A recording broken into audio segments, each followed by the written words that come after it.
zavatra nataon'i Jesosy tamiko zany ao anazy irery ihany voninahitra fa hatramin'izay ara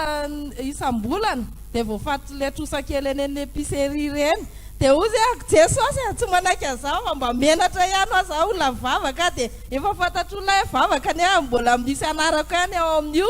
dia tao ambadika izany rehefa miteny mpanompon'Andriamanitra le fankatoavany reny dia nanomboka nakatoa dia avy eo koa le misy fanentanana fiaraha-miasy reny dia nanomboka ohatry ny lasa nylefaka le izy dia hatramin'izao fito volana zay tsy nakatrosatrosa taizanaizatsony voninahitra ho an'i Jesosy asoteka sirakoraka mafy tsy misy anaranao tsony any amin'ny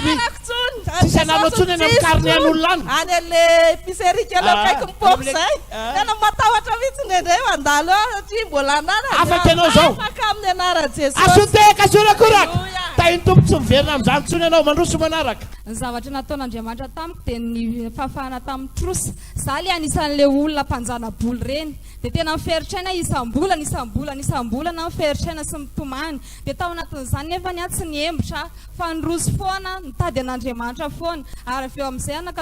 nakatoavika le efafolo-karena dia tao anatin'izay ihany dia tena voninahitra ho an'Andriamanitra fa tena tsy izany trosa zany tsony afa trosa tanteraka ianao tanteraka tsy amin'izany tsony amin'izao asoteka faraze mafy amin'izao efa tahian'Andriamanitra efa lasa mpame olona amin'izao aty daholo ny olona mitady amin'izao fotoana izao asoteka mafy be any aminao daholo ny olona mitady amin'izao taloha nefa ianao no mitady aman'olona taloha nefa ny tena mitomany tena hoe mitomany tena hoe mitaraina aman'olona mihitsy ny mba meo an'izao fa tena ohatr'izao nefa neo tsy voaloha dia eo anao makandray ho an'le mpanjanaboly io afaka tanteraka tena afaka tanteraka amin'izao tena hoe tahian'Andriamanitra ny araboly tena hoe afaka amin'izao ho tahina dia ho fitahina foana mandroso manaraka fiadanana tompoko sœur Franciane ianarako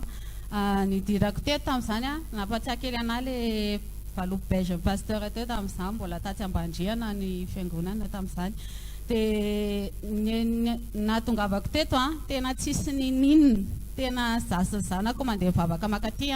mandeha tongotra isan'andro nangetaheta tamin'izay hoe ozy izy pasteur tiana hoe ray alina tamin'izay hoe manao zay manao ty valopo beige ty ray alina dia mba nangetaheta ianao nefa ianao ary frère tsy nisy tamin'izany dia mba nangetaheta ianao dia tena netahetanao izany tena hitan'Andriamanitra fa nanomboka nanokatra lalana Jesosy dia nahita asa aloha za voalohany indrindra isorako an'Andriamanitra tato amin'ity fiangonana ity namalian'Andriamanitra vavaka na tamin'izany dia natoko tamin'ny ampafolo-karena sy fanatitra dia noho nangatsitsika indray le ampafolo-karena sy fanatitra dia niala tamin'ny asa ka zay ny tonga dia fantatro hoe diso tamin'izay dia nataoko anatra ho anazy le izy dia nahita asa indray dia ohatrany hoe misy ozona tsy mahatana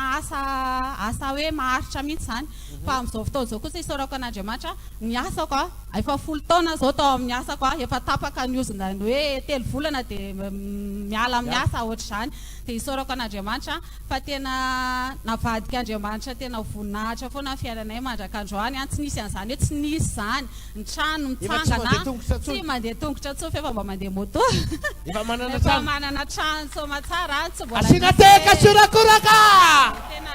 nenga tamina fampite nenga tamina ditongotra tena potika fa zao efa manana trano manana moto efa manana ny ampy efa manampy ny hafa indray asinateka faraze mafy